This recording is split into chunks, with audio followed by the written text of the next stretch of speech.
Magkano ba ang kailangan mo para layuan ang anak ko? 5,000? 10,000? Sabihin mo, dahil mukhang sanay ka naman sa presyuhan, hindi ba? Ang mga salitang yon ay hindi isinigaw. Binitawan ang mga ito ni Doña Matilda Velasco sa isang tinig na mahinahon, malamig, at matalas, tulad ng isang mamahaling kutsilyo na humihiwa ng karne sa hapagkainan. Walang sigawan, walang iskandalo, ngunit ang bawat pantig ay tumatarak ng malalim sa dignidad ni Lira. Sa gitna ng nagliliwanag na ballroom ng Mansyong Velasco, kung saan ang amoy ng mamahaling pabango at champagne ay humahalo sa hangin, naramdaman ni Lira ang pagguho ng kanyang mundo. Nabitawan ni Lira ang hawak na kopita ng juice, ngunit tila bumagal ang oras at hindi niya naramdaman ang pagtama nito sa makintab na sahig na marmol. Ang tanging naririnig niya ay ang ugong sa kanyang mga tainga na tumatakip sa bulungan ng daan-daang bisita. Nakatayo siya doon, suot ang isang puting bestida na binili pa niya sa ukay-ukay at pinaputi ng ilang gabing pagkukula, habang sa harapan niya ay nakatayo ang ina ng lalaking minamahal niya, balot ng ginto, sutla at pagkamuhi. Bago pa man makasagot si Lira, isang baso ng pulang alak ang ibinuhos ni Doña Matilda sa kanyang dibdib. Ang malamig na likido ay gumapang sa tela, kumalat na parang dugo sa malinis na puting bestida at tumagos hanggang sa kanyang balat, nagdadala ng ginaw na umabot sa kanyang buto. Ang mantsa ay hindi lamang sa damit. Ito ay mantsa sa kanyang pagkatao, isang pampublikong pagmarka na siya ay marumi, na siya ay hindi kabilang sa mundong ito. "Mommy, stop it!" Ang sigaw ni Adrian ay umalingaw-ngaw mula sa kabilang dulo ng bulwagan. Nakita ni Lira ang pagpupumiglas ni Adrian habang pinipigilan siya ng 3 malalaking bodyguard. Ang mga mata ni Adrian ay puno ng galit at desperasyon. Pilit na inaabot ang kamay ni Lira, ngunit ang distansya sa pagitan nila ay tila naging isang karagatan na hindi matatawid. Ngumiti lamang si Doña Matilda, isang ngiting walang bahid ng awa, habang pinupunasan ang kanyang kamay sa isang puting panyo. Tila ba nadumihan siya sa simpleng paglapit kay Lira. "Tingnan mo ang sarili mo, Hija. Basahan ka lang na pilit nagpapanggap na sutla. Huwag mong hintayin na ipakaladkad pa kita sa mga aso ko. Labas." Ang salitang labas ay parang hatol ng kamatayan. Nangangatog ang mga tuhod na tumalikod si Lira. Hindi siya umiyak. Hindi niya bibigyan ng kasiyahan ang mga taong ito na makita ang kanyang mga luha. Sa bawat hakbang niya palabas ng mansyon, nararamdaman niya ang tusok ng mga matang mapanghusga, ang mga bulungang tila mga tinik na sumusugat sa kanyang likuran. Ang magarang chandelier sa itaas ay tila isang higanting mata na nanonood sa kanyang pagkadurog. Paglabas niya ng dambuhalang pintuan, sinalubong siya ng malakas na buhos ng ulan. Ang langit ay tila nakikiramay sa kanyang pagkapahiya. Ibinubuhos ang galit nito sa lupa. Wala siyang dalang payong at wala siyang balak sumilong. Hinayaan niyang basain siya ng ulan. Umaasang huhugasan nito ang mantsa ng alak, ang amoy ng kayamanan na dumikit sa kanya. At ang alaalang siya ay tinapakan na parang basahan. Naglakad siya pauwi. Mula sa sementadong daan ng mga mayayaman, tinahak niya ang maputik na landas patungo sa baryo ng mga sakada. Ang kanyang puting sapatos na pinakaingat-ingatan niya para sa gabing ito ay nilamon na ng makapal at malagkit na putik. Bawat hakbang ay mabigat. Tila hinihila siya ng lupa pababa, pabalik sa kung saan daw siya nararapat. Ang putik ay sumiksik sa pagitan ng kanyang mga daliri sa paa. Malamig at magaspang, isang malupit na paalala ng kanyang realidad. Habang naglalakad, bumabalik sa kanyang isipan ang mga pangako ni Adrian. Ang mga gabing nagkukwentuhan sila sa ilalim ng puno ng mangga, kung saan sinabi ni Adrian na ang pag-ibig ay walang pinipiling estado sa buhay. "Sinungaling," bulong ni Lira sa hangin. "Lahat kayo, sinungaling." Ang sakit ay hindi nanggagaling sa alak na ibinuhos sa kanya, kundi sa katotohanang sa sandaling iyon, naniwala siya sa sinabi ni Doña Matilda na siya ay isang hamak na manggagawa lamang na nangahas mangarap. Nang matanaw na niya ang kanilang maliit na kubo, napansin niya ang kakaibang katahimikan. Karaniwan, sa ganitong oras ng gabi, maririnig na ang ubo ng kanyang Lola Corazon o ang liwanag ng gasera na sumisilip sa mga siwang ng dingding na sawali. Ngunit ngayon, ang kubo ay madilim, tila nilamon ng dilim ng gabi. May ilang kapitbahay na nakatayo sa labas, balot ng kapote at payong, nagbubulungan sa ilalim ng ulan. Nang makita nila si Lira, tumigil sila sa pagsasalita at yumuko, tila hindi makatingin ng diretso sa kanyang mga mata. Bumilis ang tibok ng puso ni Lira, mas mabilis pa sa patak ng ulan. Hindi niya pinansin ang putik na tumatalsik sa kanyang binti habang tumatakbo siya palapit. Lola? Ang tawag niya. Ngunit ang hangin lamang ang sumagot sa kanya. Pumasok siya sa loob ng kubo. Ang amoy ng dampang kahoy at lumang gamot ay sumalubong sa kanya. Sa gitna ng masikip na silid, sa ibabaw ng papag na gawa sa kawayan, nakahiga si Lola Corazon. Ang matanda ay tila natutulog lamang, ngunit ang katahimikan ng kanyang dibdib ay nagsusumigaw ng katotohanan. Wala na ang pamilyar na tunog ng kanyang paghinga na siyang naging musika ng buhay ni Lira mula pagkabata. Lola, nabasag ang boses ni Lira. Lumapit siya, ngunit huminto nang makita ang sariling mga kamay. Marumi, puno ng putik, at may mantsa ng alak. Pakiramdam niya ay napakadumi niya para hawakan ang banal na katahimikan ng kanyang lola. Mabilis niyang ipinahid ang kanyang mga palad sa basang saya ng kanyang bestida. Pilit na inaalis ang dumi, bago nanginginig na hinawakan ang kamay ng matanda. Malamig. Ang lamig na yon ay tumagos mula sa kanyang daliri hanggang sa kanyang puso. Pumatay sa natitirang init ng pag-asa na dala niya. Si Tia Berta, ang kapitbahay nilang madaldal ngunit may mabuting puso, ay lumapit mula sa dilim at humawak sa balikat ni Lira. Ang boses ng ginang ay basag at puno ng awa. Lira anak, dumating ang mga tauhan ng kumpanya kanina. Ang mga tauhan ni Doña Matilda, sinisingil nila ang utang. Kinuha nila ang mga gamot ng lola mo bilang kabayaran daw sa interes. Hindi kinaya ng puso ng matanda ang takot at sama ng loob. Tila gumuho ang langit sa ibabaw ni Lira.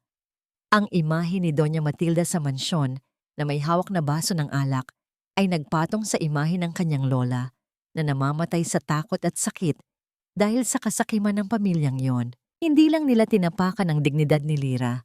Ninakaw nila ang buhay ng tanging taong nagmahal sa kanya ng totoo. Wala nang luha ang lumabas sa mga mata ni Lira.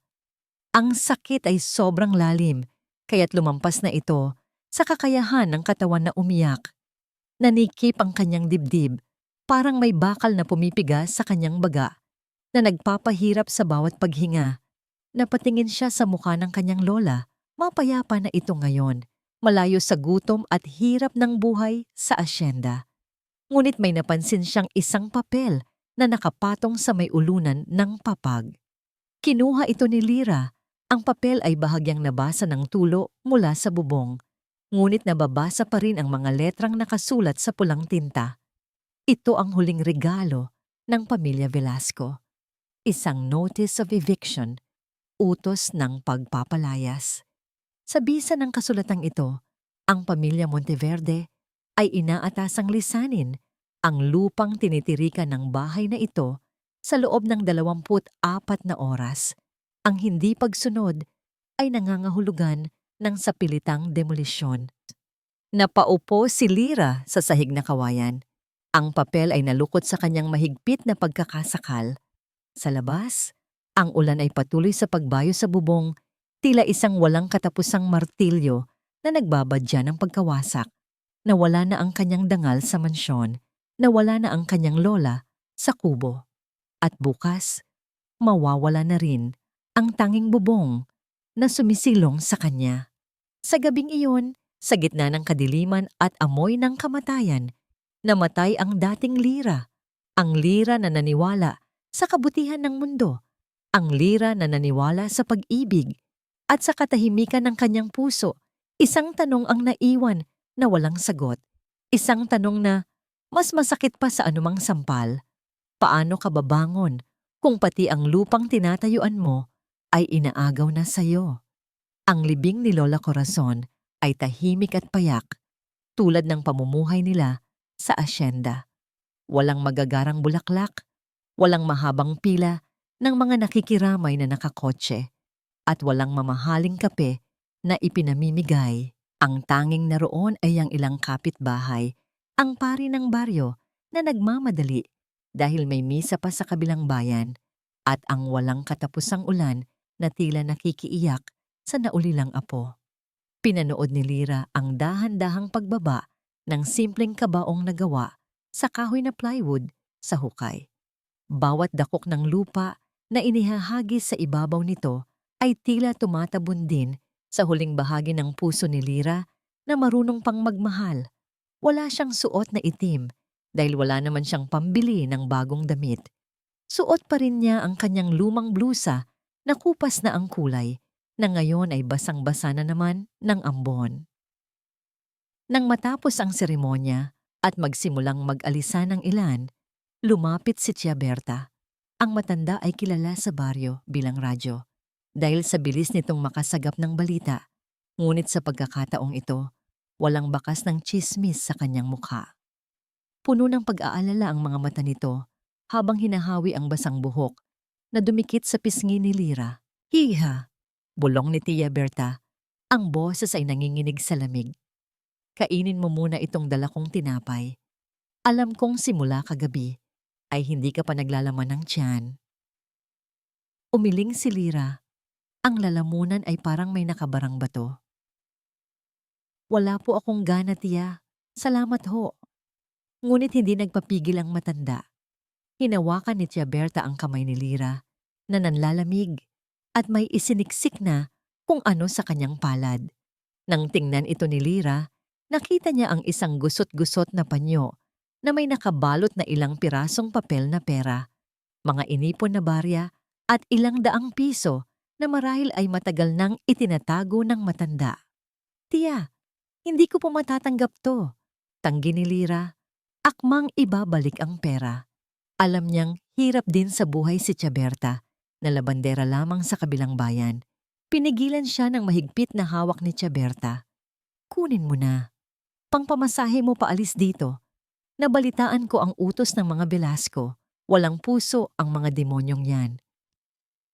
Humina ang boses ng matanda at tumingin sa paligid. Tila natatakot na may makarinig na tauhan ng asyenda. Umalis ka na habang may oras pa, Lira. Huwag mo nang hintayin na saktan ka pa nila lalo. Ay save mo ang sarili mo. Ang init ng palad ni Tia Berta at ang bigat ng mga barya ay nagdulot ng kirot sa dibdib ni Lira. Sa gitna ng kalupitan ng mga mayayaman, ang mga katulad pa niyang hikahos, ang siya ring nag-aabutan ng huling meron sila. Tumango na lamang siya, hindi dahil gusto niyang umalis, kundi dahil ayaw niyang sayangin ang sakripisyo ng matanda. Pagka-uwi sa kanilang kubo, sinalubong si Lira ng nakabibinging katahimikan. Wala na ang ubo ni Lola, wala na ang init ng kalan. Ang natitira na lamang ay ang mga gamit na kailangan niyang iligpit. Kumuha siya ng isang malaking sako at nagsimulang maglagay ng mga damit. Bawat tupi ng damit ni Lola ay may kasamang alaala.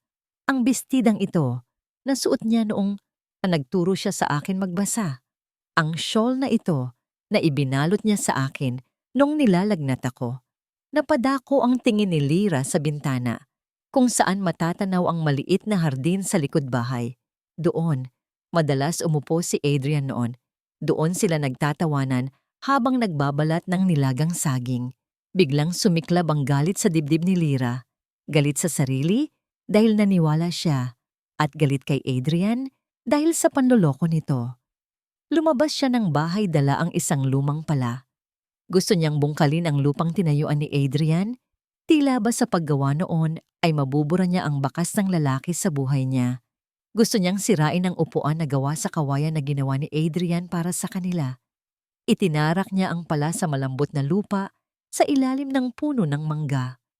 Ang galit ay nagbigay sa kanya ng lakas.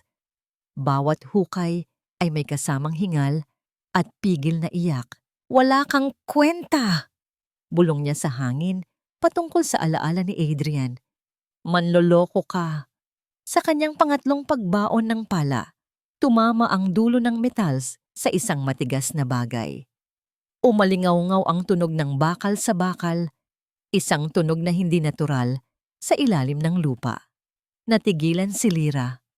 Lumuhod siya sa putikan at kinamay ang lupa. Ang kanyang mga daliri ay kumapit sa isang malamig at kinakalawang na ibabaw. Dahan-dahan niya itong iniahon. Isa itong lumang lata ng biskwit, puno ng kalawang at lupa, ngunit mahigpit na nakasarado. Biglang bumalik sa kanyang alaala ang isang hapon, ilang buwan na ang nakararaan. Nakita niya si Adrian na may ibinabaon dito habang nakangiti. Nang tanungin niya kung ano iyon, ang sagot lang ni Adrian ay, "Time capsule para sa future natin. Bubuksan lang natin to kapag handa na ang lahat." Nanginginig ang mga kamay ni Lyra habang pinipilit buksan ang lata. Ang kalawang ay kumapit na ng husto. Tila ayaw ibunyag ang lihim sa loob. Kumuha siya ng bato at pinukpok ang gilid nito hanggang sa bumigay ang takip. Sa loob, balot ng plastik upang hindi mabasa ay isang kwaderno at isang nakatuping papel. Binuklat ni Lyra ang kwaderno. Ito ang field journal ni Adrian. Puno ng mga sketch ng tubo, mga computation ng ani, at mga plano para sa irigasyon. Ngunit sa mga gilid ng pahina, may mga drawing ng mukha ni Lyra. Lyra na tumatawa, Lyra na nagtuturo sa mga bata, Lyra na natutulog sa duyan. Sa gitna ng kwaderno ay nakaipit ang isang sulat. Ang papel ay may bahid ng dumi mula sa kamay ni Adrian nung isinulat niya ito. Para kay Lyra, ang reyna ng tubuhan. Alam kong nagtataka ka kung bakit ko ito itinatago. Natatakot ako, Lyra. Hindi sa'yo, kundi para sa'yo. Nalaman ko ang ginagawa ng kumpanya, ang pandaraya nila sa buwis at sa pasahod ng mga sakada. Hawak ko na ang mga ebidensya, pero alam kong mapanganib ang mami ko. Gagawin niya ang lahat para protektahan ang pangalan ng Velasco. Pero huwag kang mag-alala. Ayusin ko ito. Kakausapin ko sila sa Manila. At pagbalik ko, hindi na ako magtatago. Hindi na kita itatago. Pakakasalan kita sa harap ng Diyos at ng buong asyenda. Kahit pa nakayapak tayo sa putik. Dahil ikaw ang ginto na natagpuan ko dito, Lyra. Ikaw ang yaman ko. Maghintay ka sa akin. Babalik ako. Adrian napaupo si Lyra sa basang damuhan. Ang mga letra sa papel ay lumabo dahil sa luhang mabilis na namuo sa kanyang mga mata. Hindi ito sulat ng isang lalaking manloloko. Ito ay sulat ng isang taong handang isakripisyo ang lahat. Ang galit na nag-alab sa kanya kanina ay napalitan ng isang mas matinding emosyon, pagkalito. Kung totoo ang sulat na ito, bakit siya hinayaan ni Adrian na mapahiya kagabi? Bakit hindi siya nito ipinagtanggol? Totoo ba ang nakasulat dito o isa na naman itong laro? Sino ang paniniwalaan ko? Bulong ni Lyra, yakap ang kwaderno sa kanyang dibdib. Ang sakit ng pag-asa ay mas matindi kaysa sa sakit ng pagkamuhi. Dahil kung mahal talaga siya ni Adrian, nasaan ito ngayon? Bakit siya nag-iisa sa gitna ng unos? Habang nilulunod siya ng kanyang mga tanong, isang kakaibang tunog ang pumutol sa kanyang pagmumuni-muni. Nagsimula ito sa isang mahina at malayong dagundong, tila kulog na gumugulong sa lupa. Ngunit hindi ito nanggagaling sa langit. Ang lupa sa ilalim ng kanyang mga tuhod ay nagsimulang yuminig ng marahan. Ang tubig sa timba sa tabi ng gripo ay lumikha ng maliliit na alon. Tumayo si Lyra, mahigpit na hawak ang lata. Tumingin siya sa direksyon ng kalsada. Mula sa liko ng daan, lumitaw ang isang dambuhalang makina. Kulay dilaw ito, marumi, at nagbubuga ng itim na usok. Ang higanting bakal na pang-araro nito ay nakataas, tila nguso ng isang halimaw na handang managpang. Isang bulldozer. Nanlaki ang mga mata ni Lira. Ang nakasulat sa papel na iniwan sa bangkay ng lola niya ay 24 na oras. Bukas pa dapat ang palugit. Bakit narito na sila ngayon? Ang ugong ng makina ay palakas ng palakas. Nilulunod ang tunog ng hangin at ng tibok ng kanyang puso. Nakita niya ang driver na walang emosyon ng mukha. At sa likod nito ay isang itim na kotse na nakasunod. Tila isang buwitreng naghihintay ng bangkay. Hindi pa handa si Lira. Hindi pa siya nakakapag-impake ng maayos. At higit sa lahat, narito pa ang mga alaala ng kanyang lola, ang init ng kanilang tahanan. Huminto ang bulldozer sa tapat ng kanilang bakod na kawayan. Ang makina ay umungol ng malakas at dahan-dahang ibinaba ng driver ang malaking bakal na panghukay. Itinututok ito ng direkta sa dingding ng kanilang munting kubo. Walang babala, walang pasabi. Ang pagwasak ay magsisimula na ngayon. Ang lupa ay yumayanig sa ilalim ng mga paa ni Lira, isang marahas na panginginig na umaakyat mula sa talampakan hanggang sa kanyang dibdib. Na tila ba ang mismong puso ng asyenda ay nagwawala sa takot. Ang dambuhalang bulldozer ay ilang metro na lamang ang layo. Ang higanting bakal na pang-araro nito ay nakataas sa ere, hinaharangan ng sikat ng araw at naghahatid ng anino ng pagkawasak sa munting tahanang kinalakihan ni Lira. Ang maitim na usok mula sa tambutso nito ay humahalo sa hangin. Nilalason ang malinis na simoy ng probinsya. Sa loob ng isang iglap, nawala ang takot ni Lira. Napalitan ito ng isang bagay na mas mainit, mas matibay. Ang alaala ng kanyang lola Corazon na namatay na walang kalaban-laban at ang mga salita ni Adrian sa liham na nagsasabing siya ang reyna ng tubuhan. Kung siya nga ang reyna, hindi siya tatakbo. Hindi siya yuyuko. Dali-daling pumasok si Lira sa loob ng kubo, hindi para mag-impake, kundi para kunin ang isang lumang envelope na nakatago sa ilalim ng banig ng kanyang lola. Paglabas niya, tumakbo siya patungo sa harapan ng bulldozer. Ang hangin ay humahampas sa kanyang mukha. Tinatangay ang kanyang buhok na magulo. Ngunit ang kanyang mga mata ay nanlilisik sa determinasyon. Tumayo siya sa gitna ng daan, sa mismong dadaanan ng dambuhalang makina. Itinaas niya ang kanyang kanang kamay, hawak ng mahigpit ang naninilaw na papel. Ang katibayan ng pagmamayari ng lupa na napanalunan pa ng kanyang lola sa isang raffle ng kooperatiba, dekada na ang nakalilipas. Maliit na piraso lamang ito ng lupa. Halos hindi mapapansin sa lawak ng asyenda. Ngunit ito ay sa kanila. Ang makina ay patuloy sa pag-usad. Ang ingay ng makina ay isang mababang ugong na nagpapamanhid sa pandinig. Nakita ni Lira ang driver sa loob ng glass cabin. Nakasuot ito ng sombrero at salamin. Ang mukha ay walang emosyon habang kinokontrol ang mga lever. Ang bakal na panghukay ay nagsimulang bumaba. Dahan-dahan, tila isang mabagal na kagat na handang lumamon. Itigil mo yan! Ang sigaw ni Lira ay tila isang munting ibon na lumalaban sa bagyo, ngunit hindi siya natinag. Hindi siya gumalaw kahit isang pulgada. Ang bakal na panghukay ay huminto ilang dangkal mula sa kanyang mukha. Ang init ng makina ay humahaplos sa kanyang balat. Kung nagkamali ng tantiya ang driver, durog na sana ang kanyang mga buto. Ngunit nanatili siyang nakatayo. Ang baba ay nakataas. Ang mga mata ay nakapako sa tao sa likod ng manibela. Dahan-dahan, tinanggal ng driver ang kanyang salamin. Sa likod ng alikabok at pawis, nakilala ni Lira ang mga mata nito. Si Mang Carding, ang tatay ng isa sa kanyang mga estudyante. Mang Carding, ang boses ni Lira ay hindi galit, kundi puno ng bigat at lungkot na tila tinatawid nito ang salamin at bakal na naghihiwalay sa kanila. Tinuruan ko ang anak mong si Junjun na bumasa at sumulat.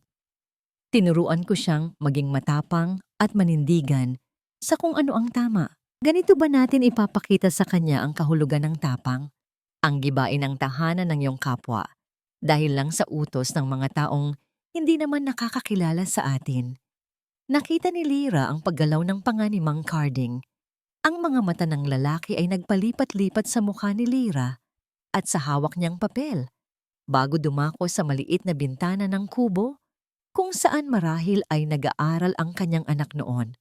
Ang pawis sa noo ng Draper ay humalo sa dumi ng langis. Dahan-dahan, bumaba ang kanyang mga balikat, tila pasan niya ang bigat ng buong mundo. Ang matinis na busina mula sa itim na kotseng nakaparada sa likuran ng bulldozer ay bumasag sa tensyon. Isang mahaba at naiiritang tunog na nag-uutos na ituloy ang demolisyon. Ngunit sa halip na tapakan ng silinyador, pinihit ni Mang Carding ang susi. Ang dambuhalang makina ay namatay. Ang dagundong na kanina ay nagbabadyang lumamon sa tahanan ni Lyra ay napalitan ng katahimikan ng bukid. Ang huni ng hangin sa mga dahon ng tubo at ang mabilis na tibok ng puso ni Lyra. Binuksan ni Mang Carding ang pinto ng cabin at bumaba.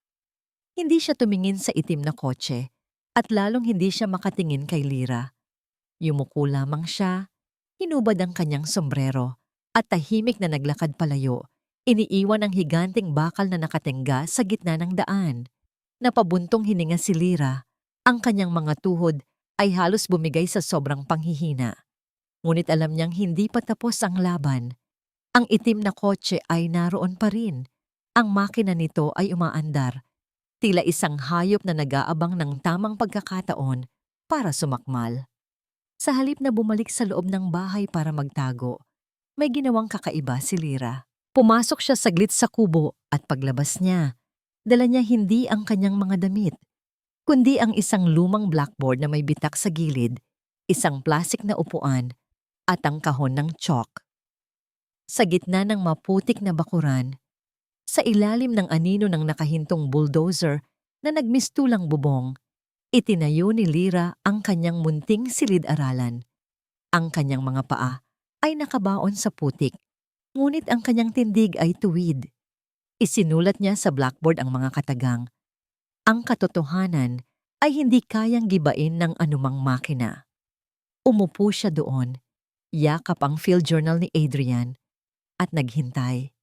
Ito ang kanyang barikada. Hindi mga bato, hindi mga armas, kundi ang dignidad ng isang gurong walang ibang yaman, kundi ang kanyang prinsipyo. Ilang sandali pa, naramdaman niya ang maliliit na hakbang na papalapit.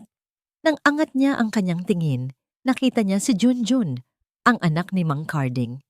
Ang bata ay may dusing sa mukha at ang suot na tsinelas ay magkaiba ang kulay. Sa kanyang maliit na kamay, may hawak siyang kalahati ng tinapay na pandesal. "Teacher," mahinang tawag ng bata. Iniaabot ang tinapay. "Kainin niyo po," sabi ni tatay. Hindi daw siya kakain hanggat hindi kayo kumakain. Kailangan niyo po ng lakas para mapagalitan niyo sila ulit. Napangiti si Lyra sa gitna ng kanyang pagod. Kinuha niya ang tinapay at hinaplos ang buhok ng bata. Ang init ng simpleng pagkain na iyon ay mas masarap pa sa anumang handaan sa mansyon ng mga Velasco. Ito ang lasa ng pakikiramay. Ito ang lasa ng tunay na pamilya. Habang kinakagat ni Lyra ang tinapay, napadako ang kanyang tingin sa itim na kotse sa malayo. Ang bintana sa likuran ay bahagyang bumaba.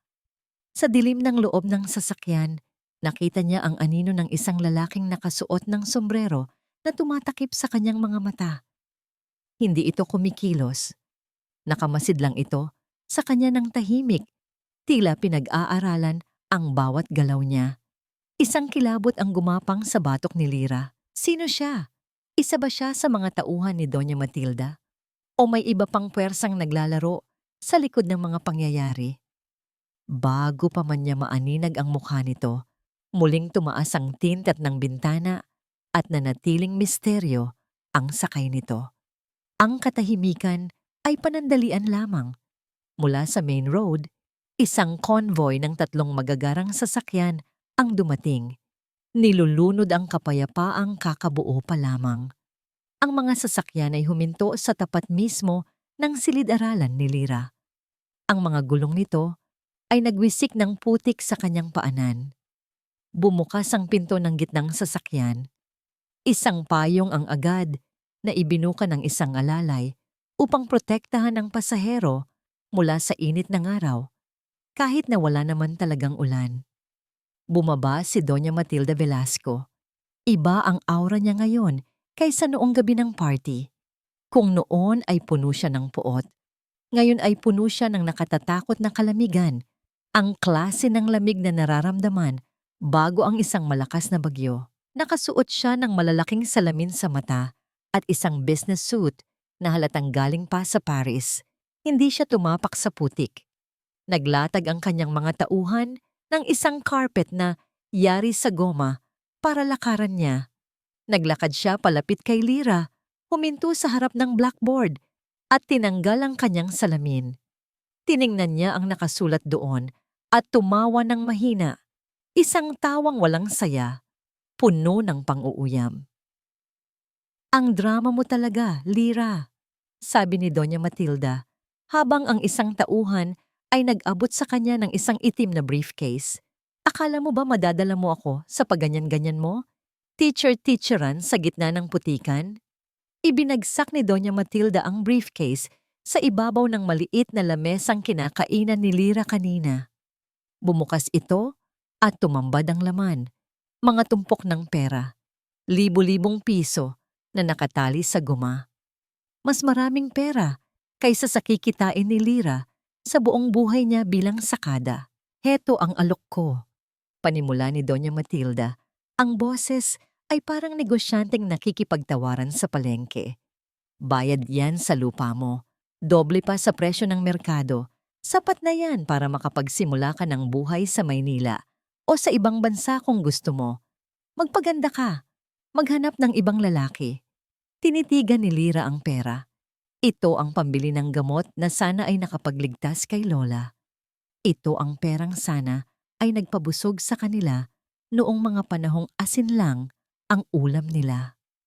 "Pero may kapalit," dagdag ni Doña Matilda, sabay abot ng isang dokumento at ballpen.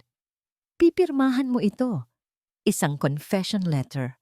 Aaminin mo na nilusob mo ang kwarto ni Adrian, na ginayuma mo siya, at na pera lang ang habol mo sa pamilya namin.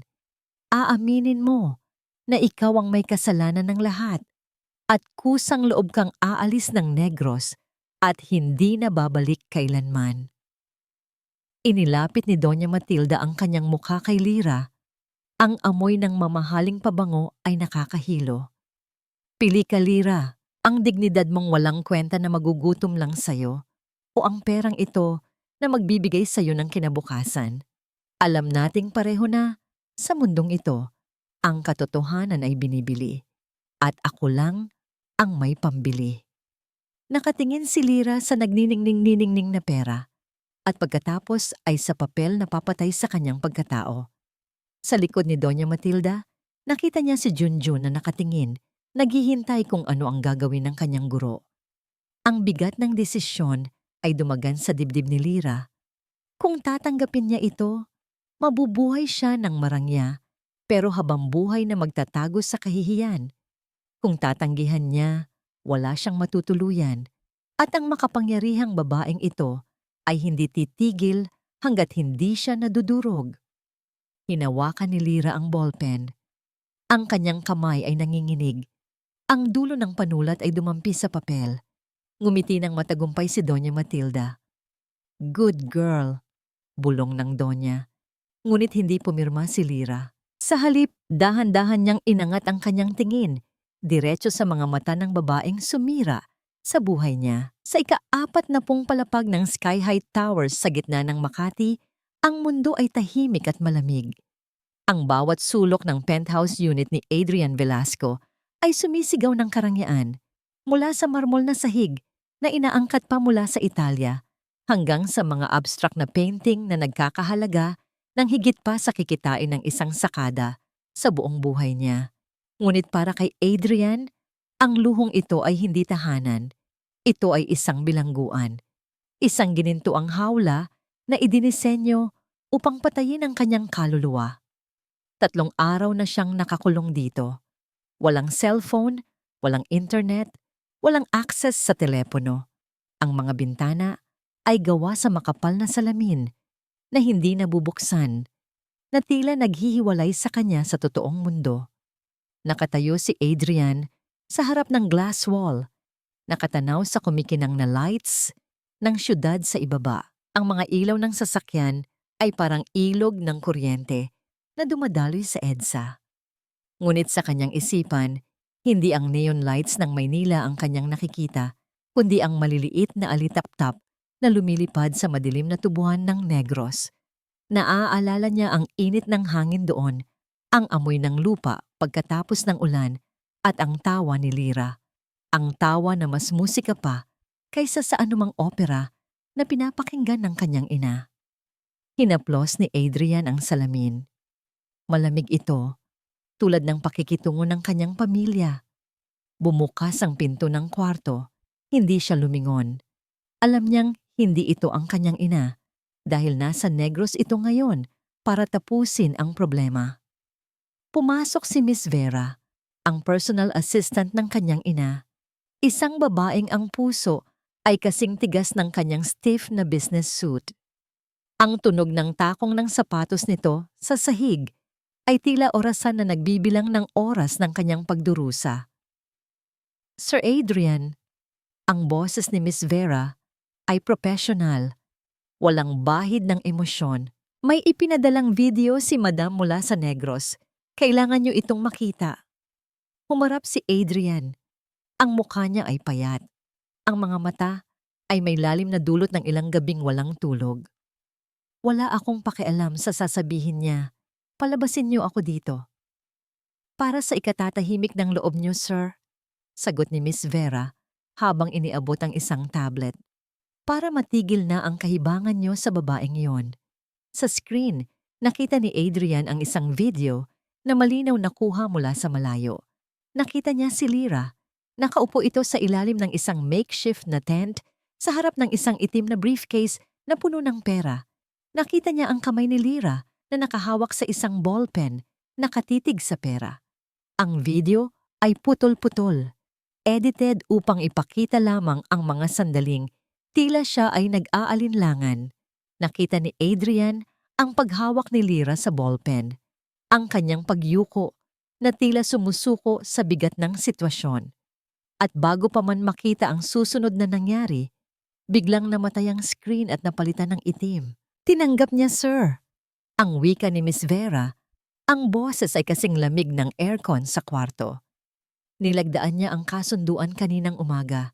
Sa mga oras na ito, sakay na siya ng barko paalis ng Negros, dala ang perang kapalit ng iyong pananahimik. Naramdaman ni Adrian na tila sinuntok siya sa sikmura. Ang hangin sa kanyang baga ay tila hinigop ng kawalan. Gusto niyang sumigaw. Gusto niyang sabihing sinungaling sila. Ngunit ang imahe ni Lyra na nakatingin sa pera ay nakapaso sa kanyang isipan. Kilala niya si Lyra. Alam niyang kailangan nito ng pera para sa gamot ng lola nito. Alam niyang sa gitna ng desperasyon, kahit ang pinakamatibay na prinsipyo ay maaaring bumigay. Hindi! Ang bulong ni Adrian, ngunit ang salita ay lumabas na parang hangin na walang lakas. Hindi niya gagawin yon. Hindi pera ang habol niya. Nagpakawala ng isang maliit at mapang-uyam na tawa si Miss Vera habang ibinabalik ang tablet sa kanyang bag. Sir Adrian, lahat ng tao ay may presyo. Ang sa kanya ay medyo mura pa nga kumpara sa iba. Huwag niyo nang lokohin ang sarili niyo. Isa lang siyang mahirap na babae na nakahanap ng gintong tiket. At ngayong nakuha na niya ang gusto niya, tapos na ang palabas. Iniwan ni Miss Vera ang tablet sa lamesa at naglakad palabas. Ang tunog ng pagsara ng pinto ay umalingaw-ngaw sa katahimikan ng malawak na kwarto na tila tunog ng pagsasara ng kabaong ng kanilang pag-iibigan. Naiwan si Adrian na nakatayo, nakatitig sa kawalan. Ang sakit ay hindi pisikal, kundi isang malalim na hiwa sa kanyang pagkatao.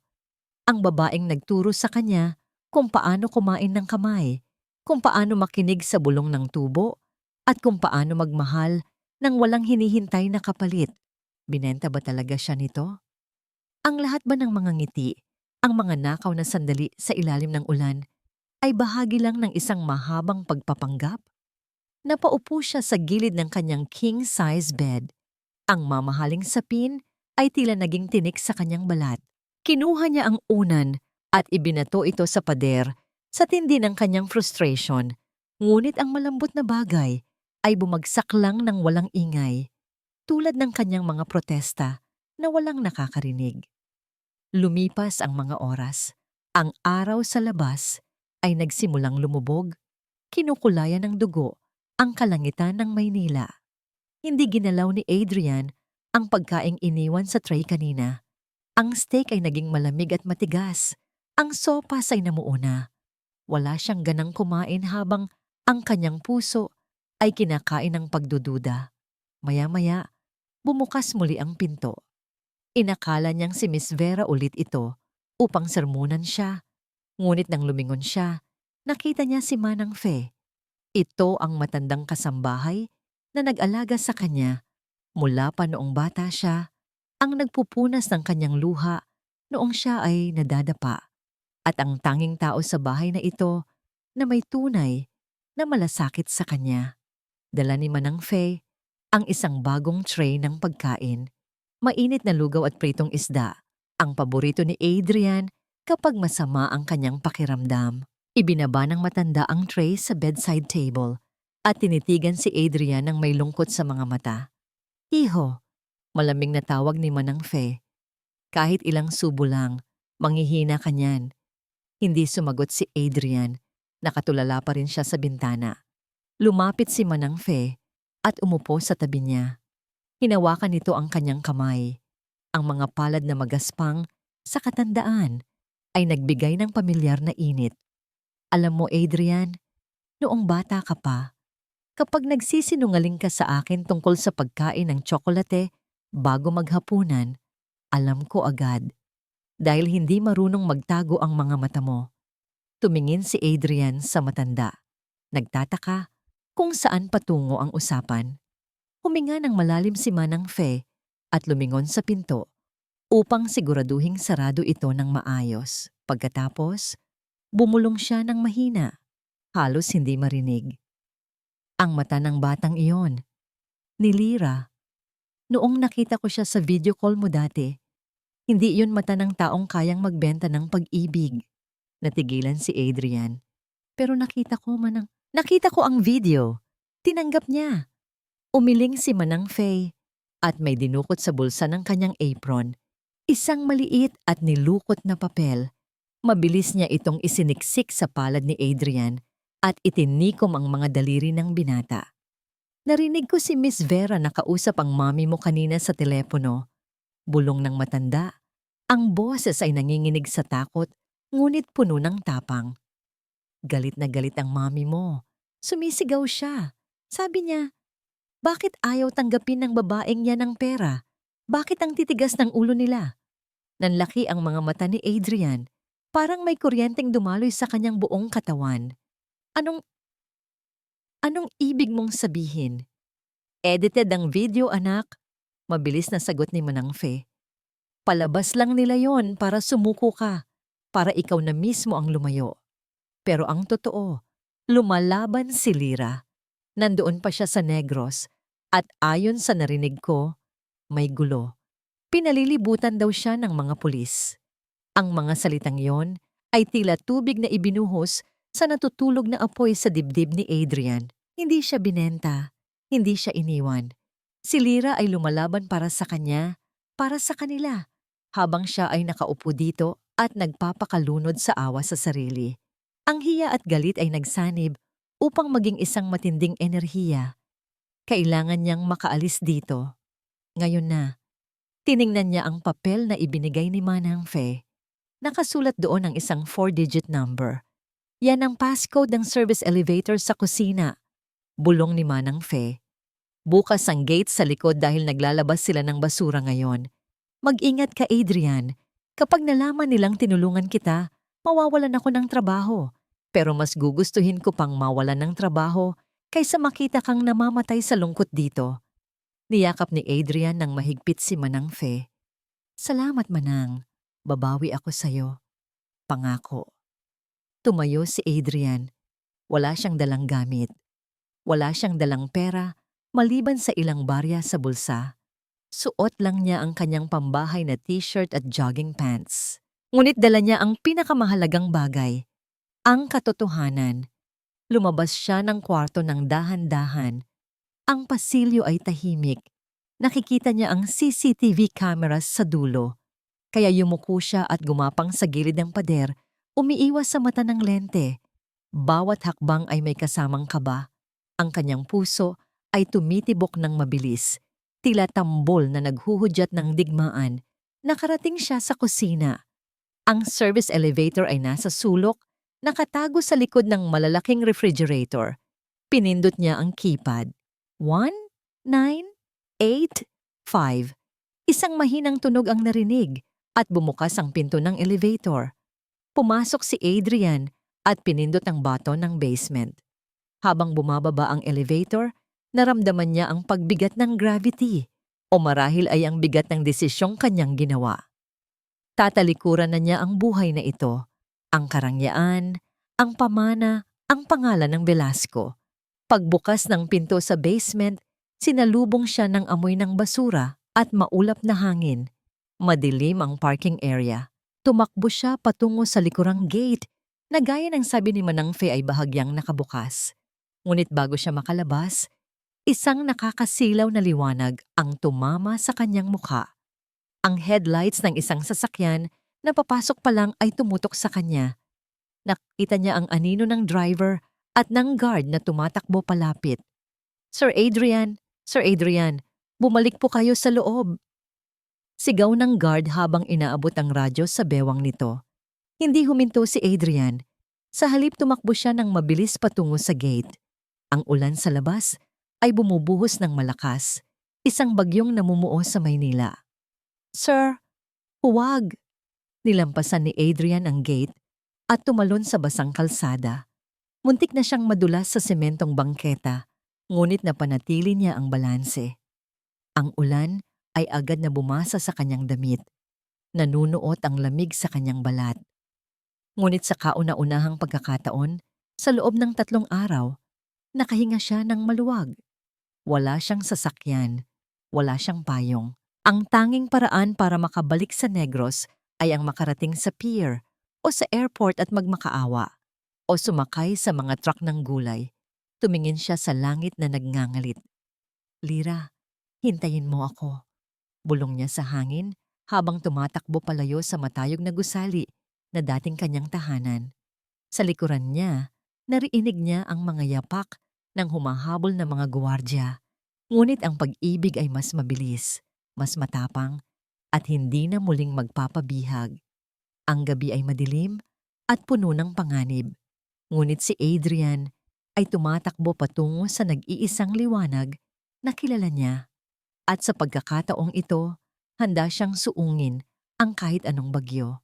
Ang dapit hapon sa Negros ay kulay dugo at ginto. Isang pinaghalong ganda at lungkot na bumabalot sa malawak na taniman ng tubo. Sa ilalim ng makeshift na trapal na itinayo ni Lira, sa tabi ng nakahintong bulldozer, nagliligpit na ng mga gamit ang kanyang mga estudyante. Ang alikabok ng maghapon ay kumapit na sa kanyang balat, at ang boses niya ay paos na sa maghapong pagtuturo. Ngunit ang apoy sa kanyang mga mata ay hindi namamatay. Ito ang kanyang tanggulan. Dito, siya ang reyna, hindi ang alipin. Umuwi na kayo ng maaga.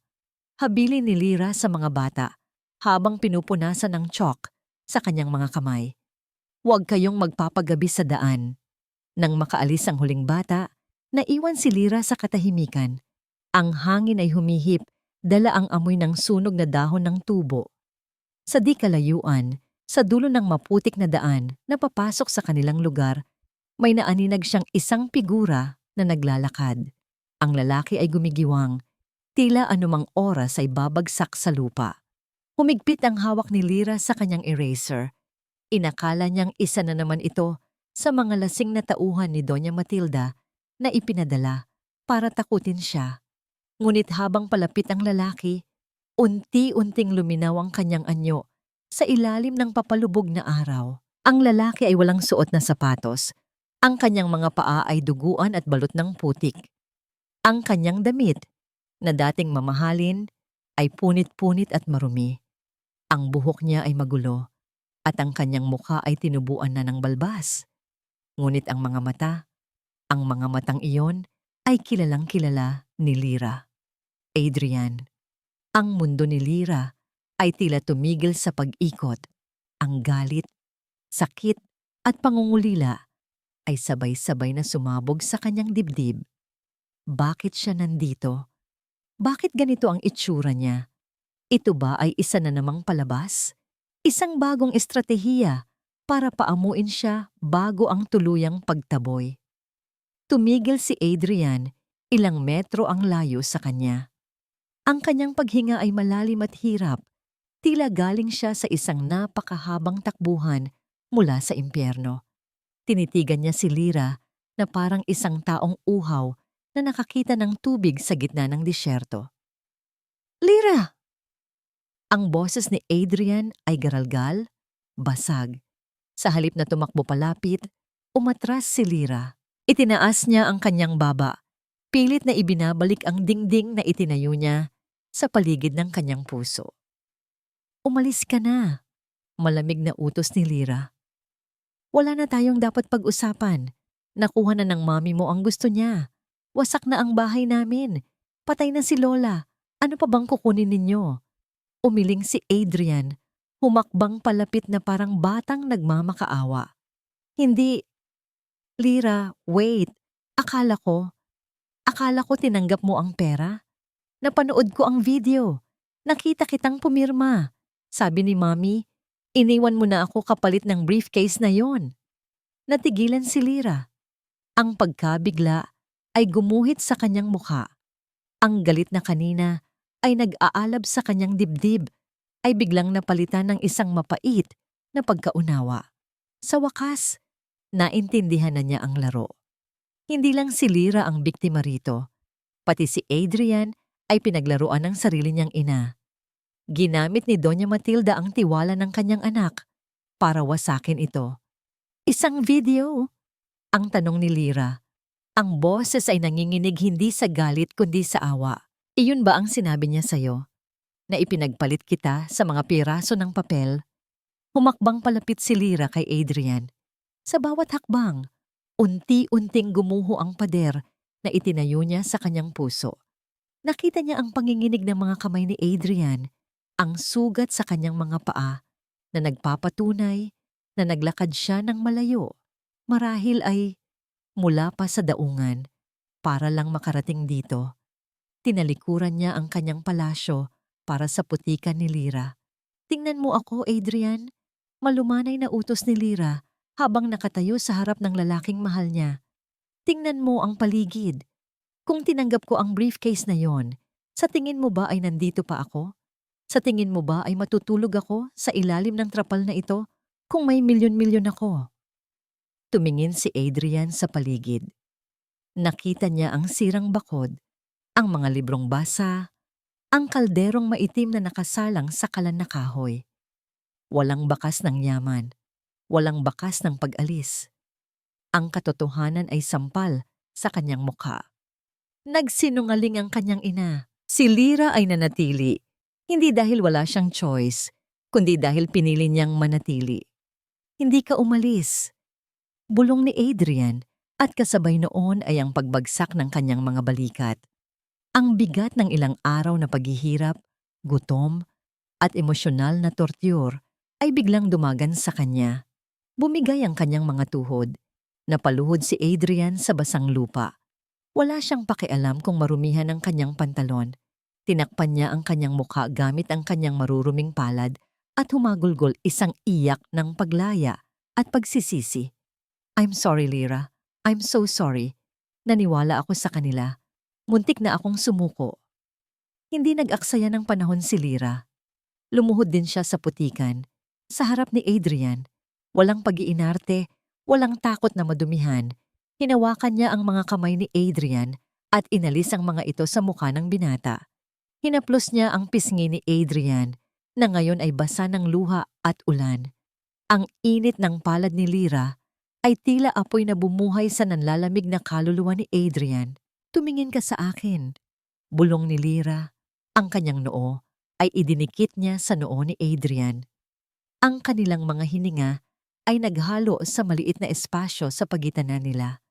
Kahit kailan, hindi ko pinirmahan ang papel na yon.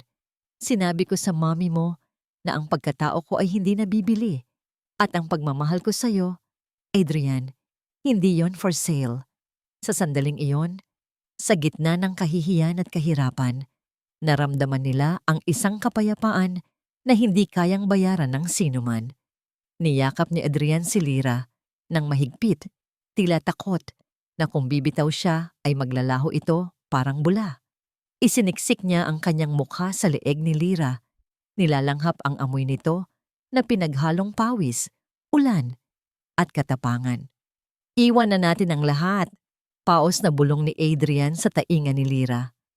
Wala akong pakialam sa mana, wala akong pakialam sa kumpanya. Magtatanim ako ng kamote.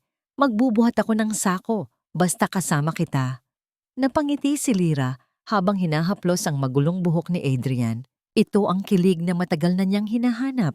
Hindi ang kilig ng bulaklak at tsokolate, kundi ang kilig ng kasiguruhan.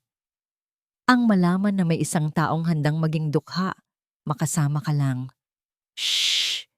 Pagpapatahan na ni Lyra. Magpahinga ka muna. Pagod ka na. Aakayin na sana ni Lyra si Adrian patungo sa loob ng makeshift tent nang biglang dumating si Tia Berta. Ang matanda ay tumatakbo, hinihingal, at ang mukha ay putla sa takot. Halos madapa ito sa pagmamadali. Lyra! Adrian! Sigaw ni Tia Berta. Ang boses ay puno ng babala. Magtago kayo! Parating na sila! Bago pa man makatanong si Lyra, narinig na nila ang tunog na kinatatakutan ng lahat sa baryo. Ang wangwang ng mga sasakyan ng pulis. Mula sa main road, nakita nila ang pagkinang ng mga ilaw, pula at asul na gumuguhit sa dilim ng gabi, papalapit ng papalapit sa kanilang kinaroroonan. Hindi lang isang sasakyan, 3 mobile ng pulis at ang pamilyar na itim na limousine ni Doña Matilda. Anong nangyayari? Tanong ni Adrian, pilit na tumatayo kahit nanghihina. Ang mami mo, sagot ni Tia Berta habang hinihila sila palayo. Tumawag siya sa istasyon. Ang sabi niya ay kinidnap daw ni Lyra ang anak niya at humihingi ng ransom. May dala silang warrant of arrest. Nanlamig si Lyra. Kidnapping? Ransom? Napakagaling talaga ni Doña Matilda. Hindi lang nito gustong sirain ang pangalan ni Lyra. Gusto nito siyang ipakulong at burahin sa mundo ng tuluyan. Hindi totoo yan, sigaw ni Adrian. Haharapin ko sila. Hindi, Adrian. Pigil ni Lyra. Kailangan mong magtago. Kapag nakuha ka nila, ikukulong ka ulit nila at hindi na tayo magkikita kahit kailan. Ngunit huli na ang lahat. Ang mga sasakyan ay huminto sa tapat ng kanilang kinaroroonan. Bumukas ang mga pinto at naglabasan ang mga pulis na may dalang mahahabang baril. Sa gitna nila, bumaba si Doña Matilda. May suot na shades kahit gabi at nakaturo ang daliri diretso kay Lyra. Ang utos ng Donya ay malinaw at matalim, pumutol sa katahimikan ng gabi. Ayan ang babaeng kumuha sa anak ko. Posasan siya. Ang mga salitang binitawan ni Doña Matilda ay tila mga asong ulol na sabay-sabay kumahol sa katahimikan ng gabi. Ang mga pulis na armado ng mga batuta at posas ay nagsimulang humakbang palapit kay Lyra. Ang malamig na bakal ng posas ay kumislap sa ilalim ng mga ilaw ng patrol car. Isang pangako ng pagkakakulong at kahihiyan. Umatras si Lyra, hindi sa takot, kundi dahil sa likas na reaksyon ng katawan sa panganib. Ang kanyang likod ay tumama sa matigas na katawan ng nakaparadang bulldozer na tila isang dambuhalang hayop na bakal na nanonood sa kanyang nalalapit na katapusan. Ngunit bago pa man makalapit ang mga pulis, isang anino ang humarang sa kanyang harapan. Si Adrian. Itinayo ni Adrian ang kanyang sarili sa pagitan ni Lyra at ng mga alagad ng batas. Idinipa niya ang kanyang mga braso na tila isang agilang nagpoprotekta sa kanyang pugad. Ang kanyang katawan ay pagod at sugatan, ngunit ang kanyang tindig ay matatag. Ang putik sa kanyang damit at ang dugo sa kanyang paa ay naging simbolo hindi ng kahinaan, kundi ng sakripisyo. Subukan niyong hawakan siya. Ang boses ni Adrian ay mahina, ngunit puno ng bakal. Bawat salita ay may bigat. Subukan niyong hawakan si Lyra at mananagot kayong lahat sa akin. Ang hepe ng pulisya, isang matabang lalaki na may malaking bigote, ay natigilan. Tumingin siya kay Doña Matilda at pagkatapos ay kay Adrian. Sir Adrian, utos lang po ito. May reklamo ang inyong ina. Kailangan lang naming dalhin sa istasyon si Miss Monteverde para sa investigasyon. Anong investigasyon? Tumawa si Adrian ng walang saya. Isang pagtatanghal kamo, isang circus na ang nag-iisang layunin ay durugin ang babaeng ito dahil lang sa kasalanang mahalin ako. Hindi ako kinidnap. Ako ang tumakas. Tumakas ako mula sa ginintuang hawla kung saan ako ikinulong ng sarili kong ina. Ang bawat salita ni Adrian ay tila sampal sa mukha ni Doña Matilda. Ang kanyang perpektong kolorete ay hindi matakpan ng panginginig ng kanyang mga labi. Ang kontrol na pinag-ingatan niya ay unti-unting nawawala. Huwag kayong maniwala sa kanya, sigaw ni Doña Matilda. Ang boses ay tumaas na sa unang pagkakataon. Nawawala ang malamig na composure. Nalason na ang utak ng anak ko. Ginayuma siya ng babaeng yan. Adrian, umuwi ka na. Anong utang na loob ang mayroon ka? Pagkatapos ng lahat ng ibinigay ko sa'yo, ipagpapalit mo ako sa isang hamak na sakada? Hindi niyo ako binigyan ng buhay, Mami. Sagot ni Adrian. Ang kanyang mga mata ay nagsusumbat. Binigyan niyo ako ng kayamanan. Ngunit si Lyra, tinuruan niya ako kung paano mabuhay. Ang mga salitang iyon ay tumagos sa puso ng lahat ng nakarinig. Ang mga kapitbahay na kanina ay nasa dilim lang at nagmamasid ay unti-unting lumabas mula sa kanilang mga kubo. Ang mga magulang ng mga estudyante ni Lyra, ang mga magsasakang pagod mula sa maghapong pagtatrabaho, ay dahan-dahang naglakad palapit. Hindi sila armado. Wala silang dalang itak o bato. Ang dala lang nila ay ang kanilang mga katawang sanay, sa hirap, mga katawang kayumanggi sa sikat ng araw. Isa-isang tumayo si Mang Carding, Tia Berta, at ang iba pang mga taga-baryo sa likuran ni Lyra at Adrian. Hindi sila nagsasalita. Hindi sila sumisigaw. Ngunit ang kanilang sama-samang presensya ay bumuo ng isang pader ng tao na mas matibay kaysa sa anumang bakal o semento. Ang kanilang mga mata, na puno ng pagod ngunit hindi ng pagsuko, ay nakatitig ng diretso sa mga pulis at kay Doña Matilda. Naunawaan ng hepe ng pulisya ang sitwasyon. Ang isang simpleng pag-aresto ay nagiging isang potensyal na gulo sa komunidad. Ang pag-aresto sa nag-iisang guro ng baryo sa harap ng mga taong nagmamahal dito ay parang pagbuhos ng gasolina sa apoy. Nag-atubili siya. Naramdaman ni Doña Matilda ang pagbabago ng ihip ng hangin. Nakita niya ang pag-aalinlangan sa mukha ng pulis. Ang kanyang plano ay nasisira. Ang pera at impluensya niya ay tila walang bisa sa harap ng pinag-isang damdamin ng mga taong ito. Ano pang hinihintay ninyo? Bulyaw niya sa hepe. Gawin ninyo ang trabaho ninyo. Doblehin ko ang bayad sa inyo. Ngunit bago pa man makagalaw ang sinuman, may ginawa si Adrian. Ipinasok niya ang kanyang kamay sa bulsa ng kanyang maruming pantalon at inilabas ang isang bagay. Ang field journal ni Lyra, ang kwadernong iniwan niya sa ilalim ng puno ng mangga. Ang huling alas niya. Gusto niyo ng ebidensya? Tanong ni Adrian. Ang boses niya ay umalingaw-ngaw sa katahimikan. Heto ang ebidensya. Binuklat niya ang kwaderno sa isang pahina kung saan may mga listahan ng mga numero at pangalan. Ito ang talaan ng tunay na ani ng asyenda sa loob ng 5 taon. At ito, sabay turo sa kabilang pahina. Ang pekeng talaan na isinusumite ng Velasco Corporation sa gobyerno. Ito ang patunay ng milyon-milyong pisong tax evasion. Ito ang patunay ng pagnanakaw ninyo hindi lang sa gobyerno, kundi sa mga manggagawang nagpapakahirap sa ilalim ng araw para yumaman kayo. Itinaas niya ang kwaderno. At ito pa, sabi niya, binuklat ang huling pahina kung saan may nakadikit na resibo. Ito ang resibo ng pagbili ng mga substandard na pestisidyo na nagdulot ng sakit sa balat ng mga bata rito. Lahat ng ito ay nakadokumento at ang kopya nito, ipinadala ko na sa isang kaibigan kong mamamahayag sa Maynila bago pa man ako tumakas. Isang nakabibinging katahimikan ang bumalot sa lugar.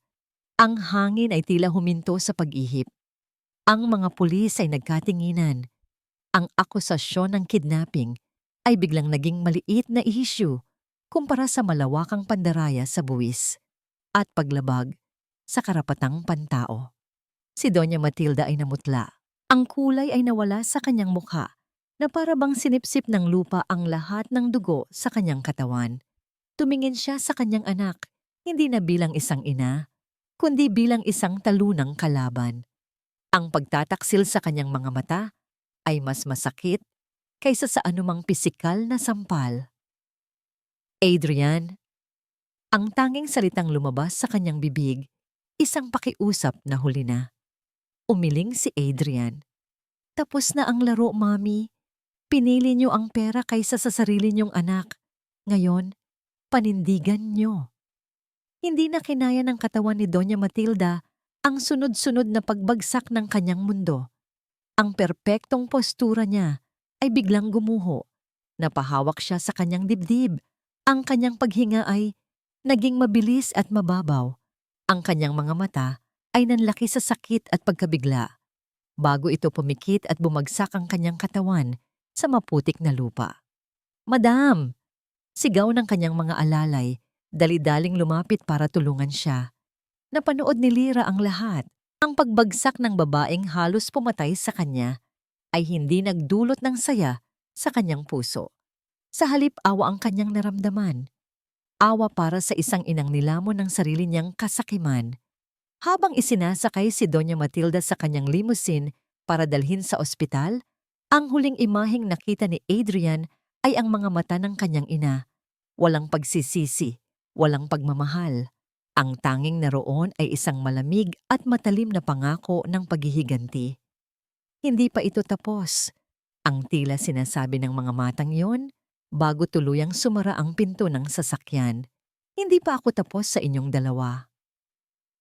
Ang mga pulis, na ngayon ay litong-lito na kung sino ang aarestuhin, ay sumakay na rin sa kanilang mga sasakyan at mabilis na umalis. Iniwan ang gulo na hindi nila kayang resolbahin. Naiwan sina Lyra, Adrian, at ang buong baryo sa gitna ng daan. Ang banta ng posas ay nawala.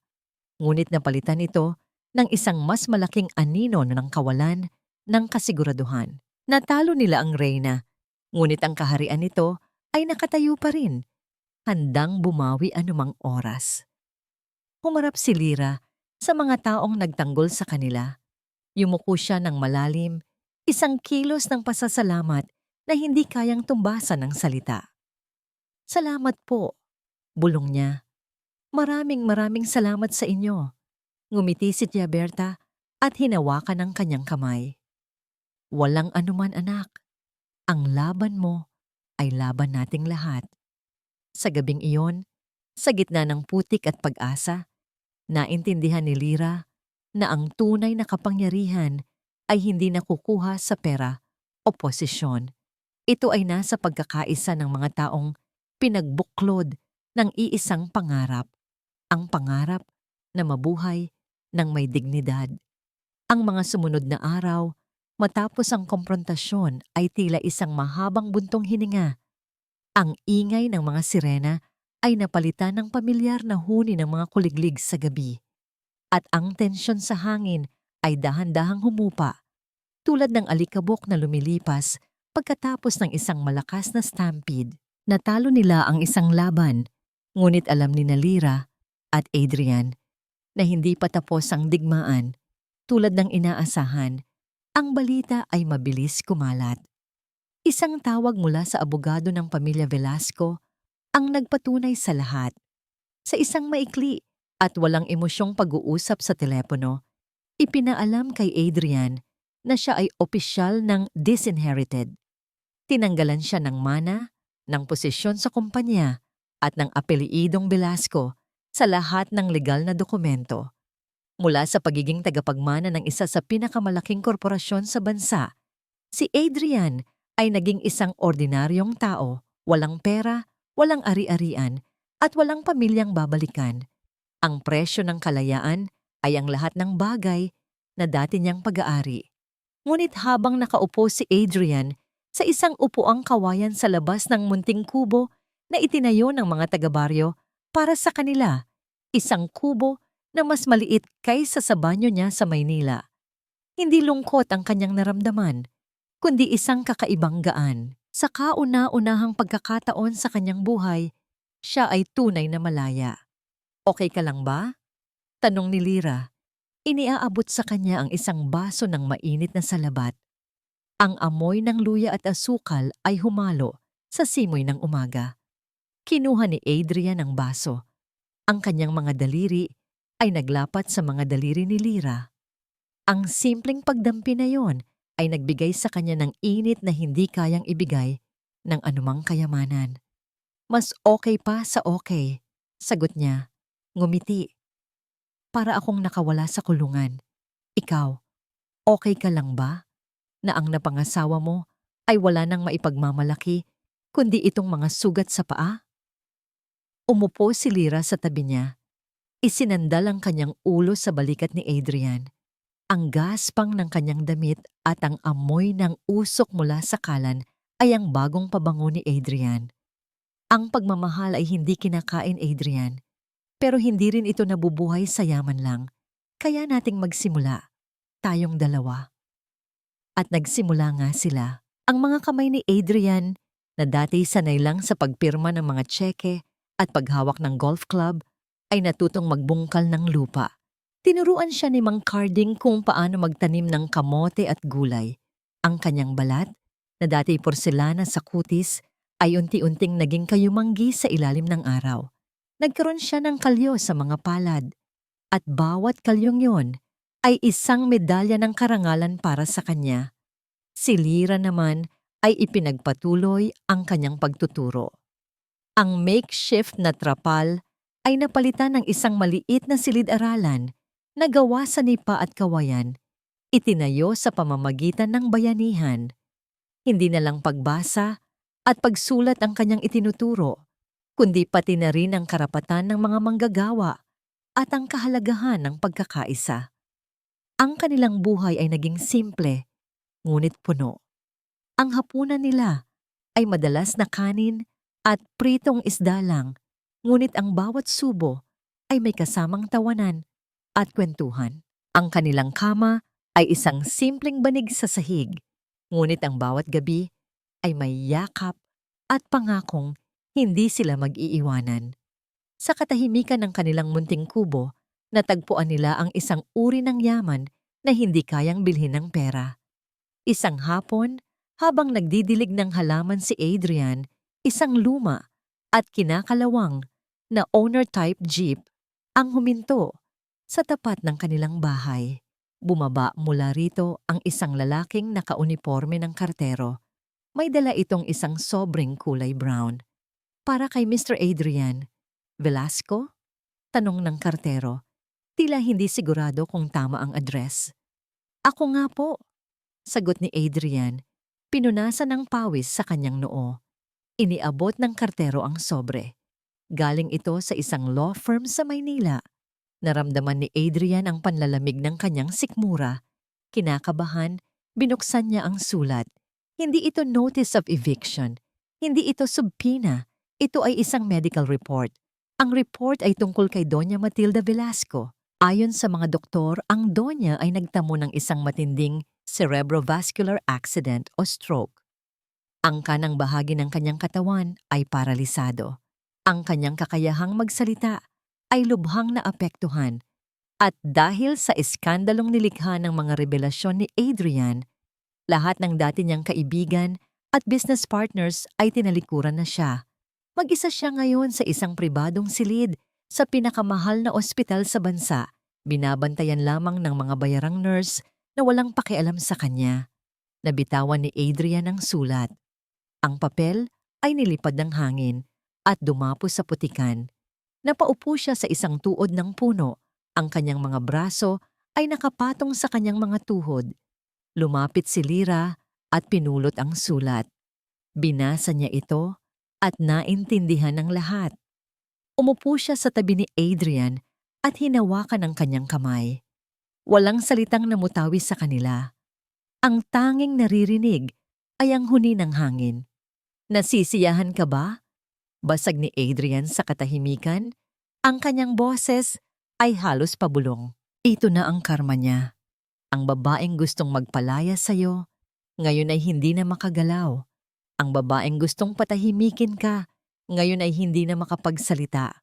Masaya ka na ba, Lyra? Tumingin si Lyra kay Adrian. Nakita niya ang sakit sa mga mata nito.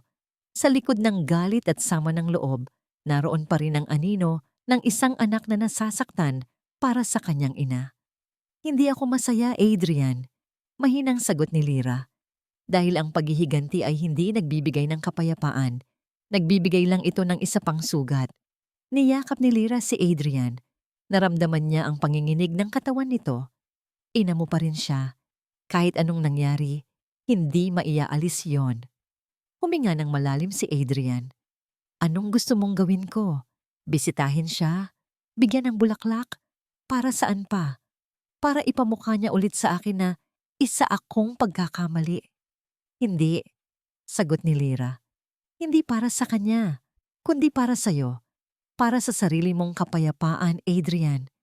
Para maputol mo na ang tanikala ng galit na nagdudugtong sa inyo. Kailangan mong makita siya. Hindi para manumbat, kundi para magpaalam sa galit na yan. Para tuluyan ka ng makalaya. Alam ni Adrian na tama si Lyra. Habang dala niya ang galit sa kanyang ina, mananatili siyang bilanggo nito kahit gaano pa siya kalayo. Ang pagpapatawad, gaano man kahirap, ang tanging susi.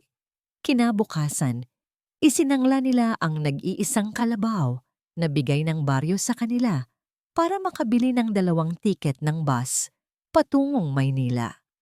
Ang kanilang paglalakbay ay mahaba at nakakapagod, puno ng alikabok at siksikan. Ngunit sa bawat kilometrong kanilang tinatahak, nararamdaman ni Adrian ang unti-unting paggaan ng kanyang dibdib. Nang marating nila ang ospital, ang karangyaan nito ay tila isang ibang mundo. Ang amoy ng antiseptic at ang malamig na hangin mula sa central air conditioning ay isang malaking kaibahan sa amoy ng lupa at init na kanilang kinasanayan. Nagtanong sila sa front desk. Ang nurse, nang makita ang kanilang simpleng kasuotan, ay tiningnan sila mula ulo hanggang paa. Sino po sila? Pamilya kami ni Matilda Velasco. Sagot ni Adrian, ang apelyido ay tila banyaga sa kanyang dila. Itinuro sila ng nurse sa VIP wing. Habang naglalakad sila sa tahimik na pasilyo, bawat hakbang ni Adrian ay pabigat ng pabigat. Paano niya haharapin ang ina na sumira sa buhay niya? Anong sasabihin niya? Huminto sila sa tapat ng isang pinto na may nakasulat na Presidential Suite. Huminga ng malalim si Adrian at hinawakan ang doorknob. Handa ka na ba? Tanong ni Lyra. Pinisil ang kanyang kamay. Tumango si Adrian. Dahan-dahan niyang pinihit ang seradura. Pagbukas ng pinto, ang kanilang inaasahan ay isang silid na puno ng mga makina at nurse. Ngunit sa halip, ang kanilang nakita ay isang silid na walang tao. Ang kama ay maayos na, ang kumot ay nakatupi. Walang mga aparato, walang pasyente. Ang kama ay walang laman. Lumapit ang isang janitor na nagmamop ng sahig. Naku sir ma'am, kung ang pasyente po dito ang hanap ninyo, kaninang umaga pa po siya umalis. Umalis? Naguguluhang tanong ni Adrian. Saan siya nagpunta? Sino ang kumuha sa kanya? Nagkibit balikat ang janitor. Hindi ko po alam sir. Ang sabi lang ng nurse na naka-duty, may dumating daw na isang itim na kotse. Walang nakakilala kung sino. Pero may dalang special order mula sa board of directors. Bigla na lang siyang inilipat. Walang sinabing destinasyon. Si Doña Matilda Velasco ay naglaho na parang bula. Ang biyahe pabalik sa Negros ay binalot ng isang mabigat na katahimikan.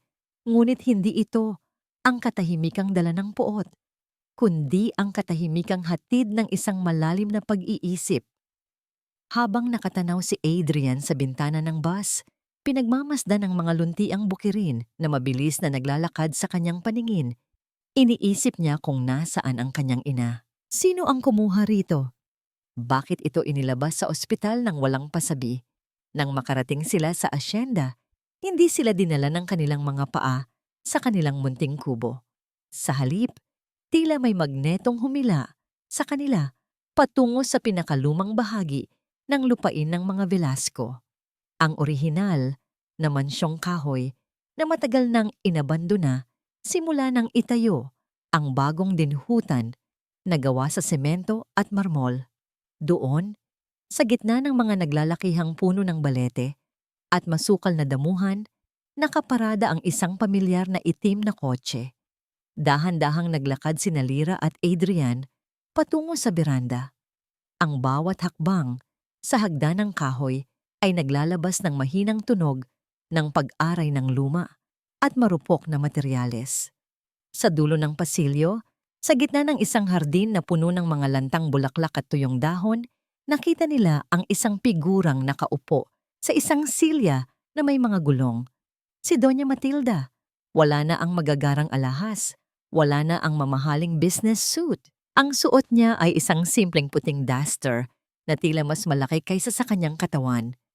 Ang kanyang buhok, na dati ay laging maayos ang pagkakaayos, ay nakalaylay na ngayon at puting-puti na ang mga hibla. Ang kanyang kanang kamay ay nakapatong sa kanyang kandungan, walang buhay at tila isang tuyong sanga. Nang marinig ang kanilang mga yapak, dahan-dahang lumingon ang Donya. Ang kanyang mukha ay tabingi, ang kaliwang bahagi ng kanyang labi ay nakalaylay pababa. Ngunit ang pinakanakakagulat ay ang kanyang mga mata. Wala na ang apoy ng pagkamuhi. Ang tanging naroon ay isang malalim na balon ng takot, pangungulila, at matinding pagkahiya. Huminto si Adrian, ilang metro ang layo sa kanyang ina. Naramdaman ni Lyra ang panginginig ng kamay ng binata. Ang lahat ng sakit ng nakaraan, ang pagkakakulong, ang mga kasinungalingan, ang serye ng mga paninira, ay tila naglaro sa isipan ni Adrian sa sandaling iyon. Mommy, ang mahinang tawag ni Adrian. Walang salitang lumabas sa bibig ni Matilda. Sa halip, isang garalgal na tunog lamang ang nagmula sa kanyang lalamunan, tila isang munting ibon na may bali ang pakpak. Ang kanyang kaliwang kamay ay pilit na gumalaw, tila gustong abutin ang kanyang anak. Ngunit agad din itong bumagsak sa kanyang hita dahil sa kawalan ng lakas. Isang munting luhang malinaw ang gumapang mula sa kanyang mata. Tinatahak ang mga kulubot ng kanyang pisngi. Akala ni Adrian ay makakaramdam siya ng tagumpay kapag nakita niya ang kanyang ina sa ganitong kalagayan. Ngunit ang naramdaman niya ay isang matinding kirot, ang sakit ng isang anak na nakikitang naglalaho ang tanging magulang na mayroon siya. Lumapit si Lyra. Hindi siya nag-atubili. Lumuhod siya sa harap ng silya ni Matilda. Ang Donya ay tila napaatras ng bahagya, Ang takot ay gumuhit sa kanyang mukha. Marahil ay inaasahan na gagantihan siya ng babaeng dati niyang minaltrato. Ngunit sa halip na sampal o masasakit na salita, dahan-dahang kinuha ni Lyra ang isang makapal na kumot na nahulog sa paanan ng Donya. Ipinagpag niya ito at maingat na ibinalot sa nanginginig na mga binti ni Matilda. Inayos niya ang pagkakaladlad nito upang matiyak na hindi sisilip ang lamig ng hangin sa balat ng matanda. Malamig po ang simoy ng hangin dito sa lumang bahay, Mommy. Malumanay na sabi ni Lyra. Ang kanyang boses ay puno ng katapatan. Kailangan ninyong magpainit. Natigilan ng Donya. Tinitigan niya si Lyra. Tila hindi makapaniwala sa kabutihang ipinapakita nito. Ang mga labi ni Matilda ay nangatal. At sa kauna-unahang pagkakataon, isang malinaw na salita ang pilit na lumabas sa kanyang bibig, bagamat putol-putol at mahina. Wad. Ang salitang yon ay tila isang bombang sumabog sa katahimikan ng hardin. Napahikbi si Adrian at lumapit na rin. Lumuhod sa tabi ng kanyang ina. Hinawakan niya ang kaliwang kamay ni Matilda, ang tanging kamay na may nararamdaman pa, at dinala ito sa kanyang mukha. Ang balat ng Donya ay kasing tuyo ng papel, ngunit sa kauna-unahang pagkakataon sa loob ng maraming taon, naramdaman ni Adrian ang isang koneksyon na hindi nabibili ng pera o kapangyarihan. Mommy, nandito na ako, bulong ni Adrian. Ang kanyang boses ay basag dahil sa pighati. Nandito na kami, hindi na kayo mag-iisa. Sa mga sandaling iyon, ang lahat ng galit, ang lahat ng pait na itinanim ni Matilda sa puso ng kanyang anak ay tila nalusaw sa ilalim ng init ng kanilang mga luha. Ang pagpapatawad ay hindi dumating bilang isang malakas na sigaw, kundi bilang isang banayad na pag-agos ng tubig na dahan-dahang humuhugas sa mga sugat ng nakaraan. Nakita ni Adrian sa mga mata ng kanyang ina ang isang babaeng nagkamali. Isang babaeng nilamon ng takot na mawala ang lahat, hanggang sa ang tanging natira sa kanya ay ang kanyang sariling anino. Tumingin si Matilda kay Lyra. Ang Donya ay tila gustong yumuko, ngunit ang kanyang katawan ay hindi na sumusunod. Sa halip, hinawakan niya ang kamay ni Lyra at pinisil ito ng mahina. Wala nang kailangan pang sabihin.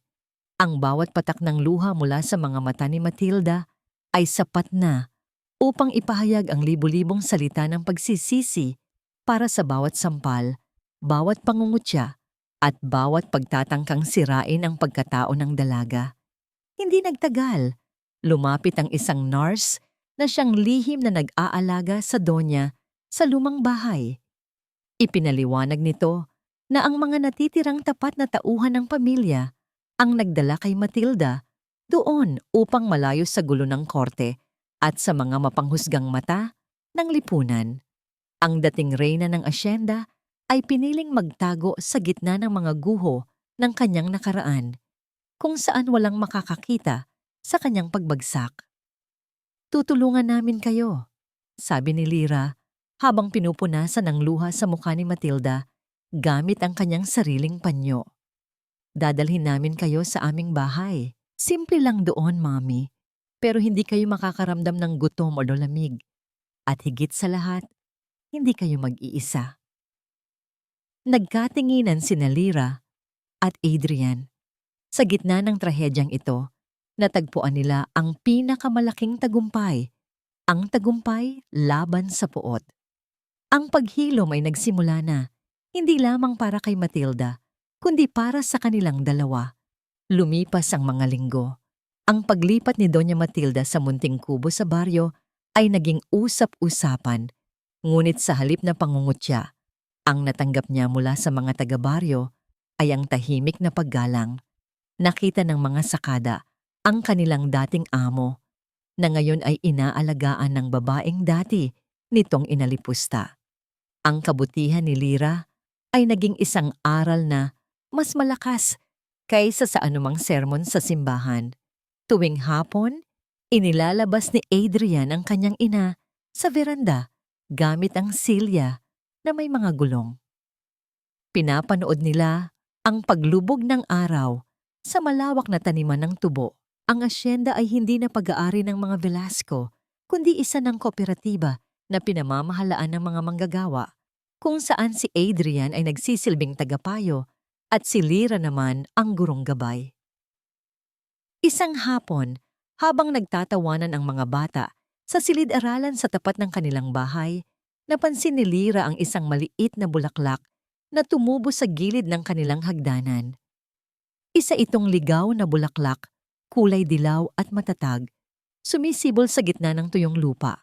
Ngumiti si Lyra at pinitas ito. Inilagay niya ang bulaklak sa tenga ni Doña Matilda.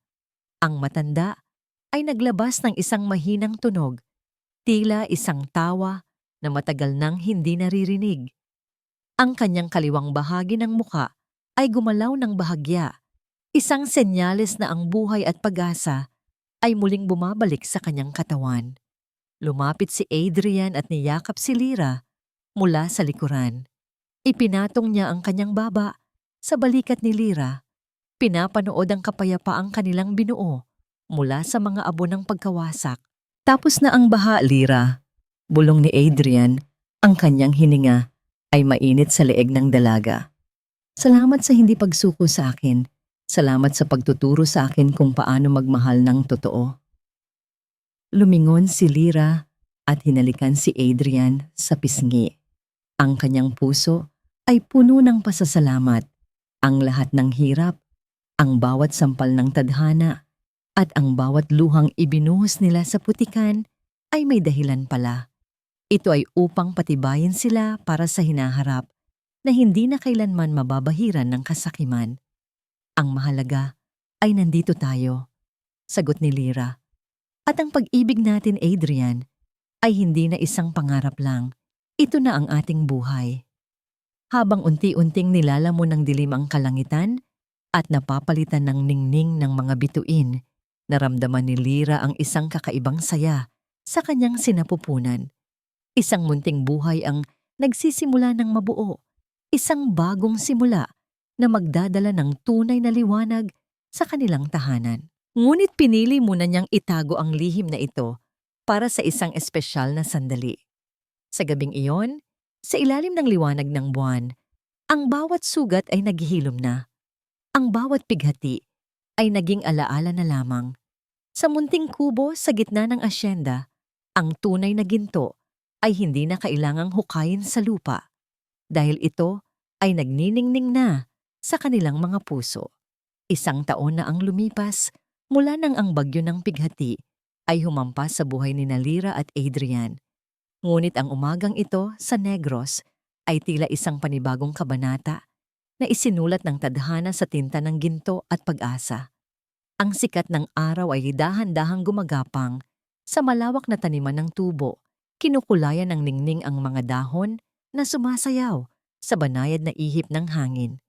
Ang amoy ng basang lupa at ang tamis ng bagong tabas na tubo ay humahalo sa simoy ng umaga, isang halimuyak na nagpapahiwatig ng masaganang ani, hindi lamang ng pananim, kundi ng kapayapaan. Sa gitna ng asyenda, kung saan dati ay nakatayo ang guho ng munting kubo ni Lyra, ngayon ay matatag na nakatindig ang isang gusali na gawa sa matibay na kahoy at semento.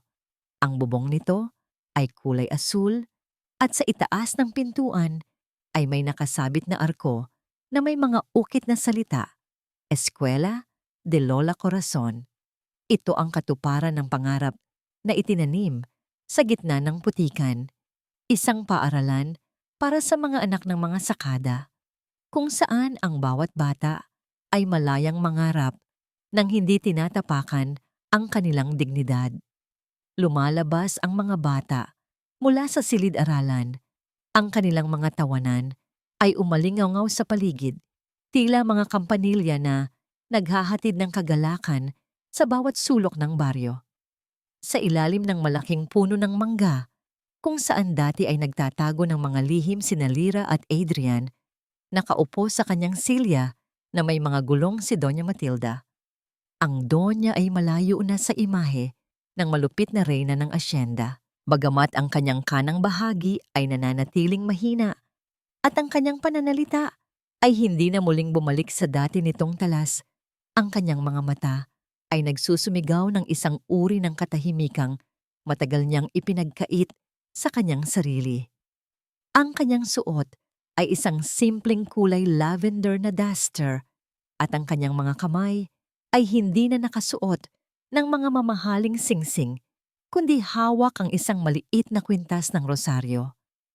Lumapit si Lyra, bitbit ang isang plato ng bagong luto na bibingka. Ang usok mula sa mainit na kakanin ay dahan-dahang pumapaitaas, nagdadala ng amoy ng sunog na dahon ng saging at gata. Mami, tikman niyo po ito.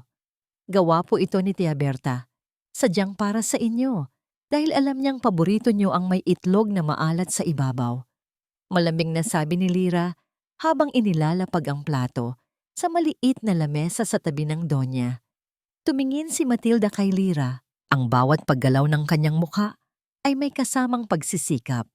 Ngunit ang ngiting gumuhit sa kanyang labi ay totoo. Kinuha niya ang tinidor gamit ang kanyang kaliwang kamay. Isang kasanayang pinaghirapan niya sa loob ng maraming buwan at dahan-dahang kumuha ng maliit na bahagi ng bibingka. Isinubo niya ito at dahan-dahang nanginuya.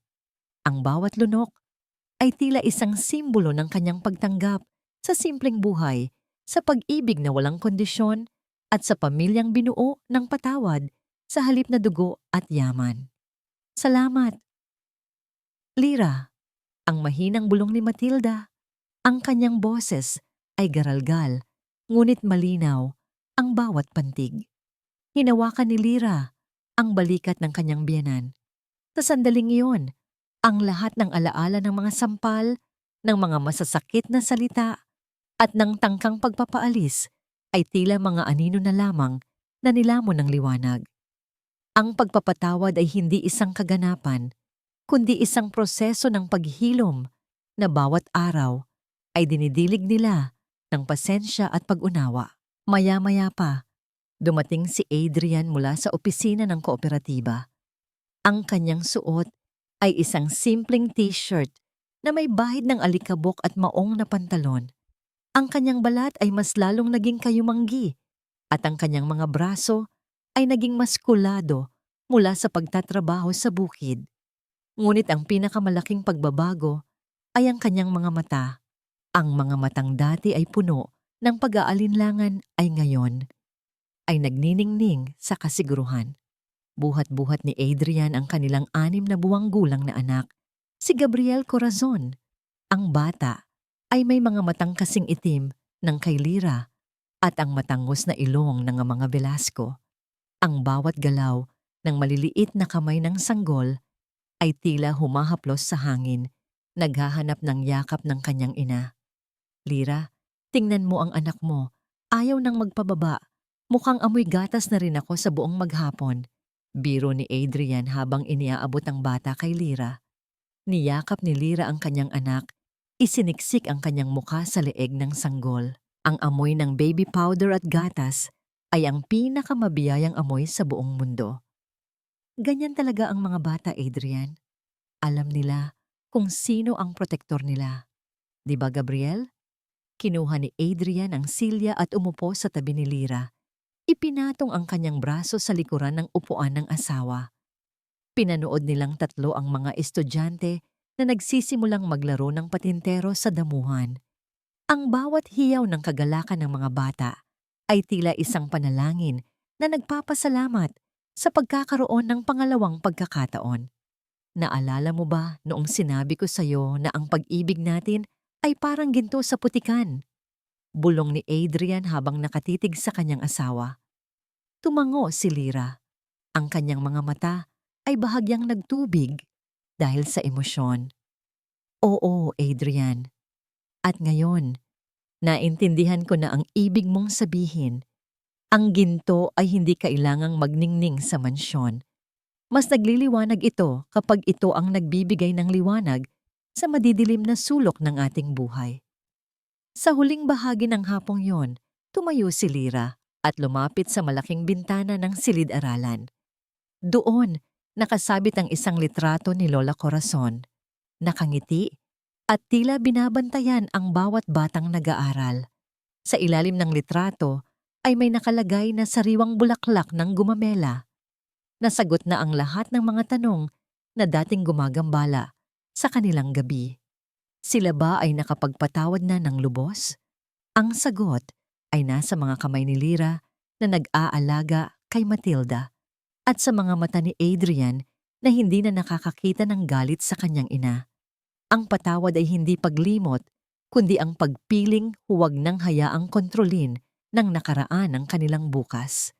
Sila ba ay may kapayapaan na? Ang kapayapaan ay nararamdaman sa bawat paghinga ni Adrian sa gitna ng bukid, sa bawat turo ni Lyra sa kanyang mga estudyante, at sa bawat tahimik na sandali na hindi na kailangang magtago o matakot. Ang kapayapaan ay hindi ang kawalan ng problema, kundi ang presensya ng pagmamahal sa gitna ng anumang pagsubok. Anong bayhok ang naiwan para sa lahat? Na ang tunay na yaman ay hindi na susukat sa lawak ng asyenda o sa dami ng pera sa bangko. Ang tunay na ginto ay ang dangal na hindi nabubura ng kahirapan, ang paninindigan na hindi nabibili ng takot, at ang pag-ibig na handang lumubog sa putikan para lamang mayahon ang kapwa. Ang kwento ni Lyra at Adrian ay hindi nagtatapos sa happy ever after ng mga kwentong pambata. Ito ay nagpapatuloy sa bawat pawis na pumapatak sa lupa, sa bawat batang natututong magbasa, at sa bawat gabi na sila ay magkayakap na nagpapasalamat sa Diyos dahil sa kabila ng lahat, sila ay nanatiling buo. Habang ang araw ay tuluyan nang lumulubog sa likod ng mga bundok, nag-iiwan ng mga bahid ng kulay rosas at lila sa langit. Naramdaman ni Lyra ang mahigpit na hawak ni Adrian sa kanyang kamay. Walang mga salitang kailangan. Ang bawat tibok ng kanilang puso ay sapat na upang sabihing sa dulo ng bawat bagyo, laging may bukang liwayway na naghihintay. At sa pagkakataong ito, ang liwanag ay hindi na muling maglalaho. Sa munting baryo ng Negros, ang panahon ng pag-aani ay nagsimula na. At ang aning ito ay habambuhay na mananatiling matamis. Dahil ang tunay na tamis ng buhay ay hindi nanggagaling sa asukal ng tubo, kundi sa kapayapaang namumutawi sa isang pusong marunong magpatawad at magmahal ng walang alinlangan. Mga mahal naming tagapakinig, isang taos-pusong pasasalamat ang nais kong iabot sa inyong lahat sa paglalakbay na ito hanggang sa huling pahina ng ating kwento. Sa bawat sandaling kasama namin kayong nakinig, naramdaman ko ang inyong pakikiramay sa bawat patak ng luha ni Lyra at sa bawat sakripisyo ni Adrian. Habang isinusulat ko ang bawat kabanata, lalo na ang bahagi kung saan nawalan ng tahanan at mahal sa buhay, si Lyra, sa gitna ng unos, tila ba kasama ko rin kayong lumuluha sa dilim. Ang sakit ng kawalang katarungan ay isang sugat na mahirap hilumin, ngunit ang inyong suporta ang nagsilbing lakas upang ituloy ang kwentong ito hanggang sa makita natin ang liwanag ng bukang liwayway. Ang ginto sa putikan ay hango sa mga tunay na damdamin at karanasang aking nasaksihan. Ang mga kwento ng mga taong kahit itinapon sa putikan ng tadhana ay piniling maging ginto sa pamamagitan ng kanilang paninindigan. Nais kong iwan sa inyo ang munting apoy ng pag-asa. Tulad ng isang maliit na binhi na tumutubo sa gitna ng tuyong lupa, ang ating kakayahang magmahal at magpatawad ang siyang tunay na magliligtas sa atin sa pinakamadilim na gabi ng ating buhay. Ngunit bago tayo tuluyang magpaalam, nais kong marinig ang inyong mga saloobin. Marami ang nagsasabing masyadong naging mabuti si Lyra sa pagtanggap kay Doña Matilda matapos ang lahat ng ginawa nito. Para sa inyo, sapat na ba ang isang hiling ng patawad upang burahin ang lahat ng pighati? Ikaw ba? Kung ikaw ang nasa kalagayan ni Lyra, kaya mo rin bang yakapin ang taong sumira sa iyong pangarap? Sana ay naging bahagi kami ng inyong pahinga o pagtatrabaho sa araw na ito. Mangyaring ibahagi ang inyong mga opinyon sa aming comment section At huwag kalimutang i-like, i-share at mag-subscribe upang patuloy tayong makapaglakbay sa mga kwentong magbibigay kulay at inspirasyon sa inyong mundo. Ang bawat suporta ninyo ay nagsisilbing liwanag sa aming sining. Muli, maraming salamat at hanggang sa muling pagbubukas ng ating mga pahina. Ginto sa Putikan, sinulat ni Ang Manunulat ng Asyenda.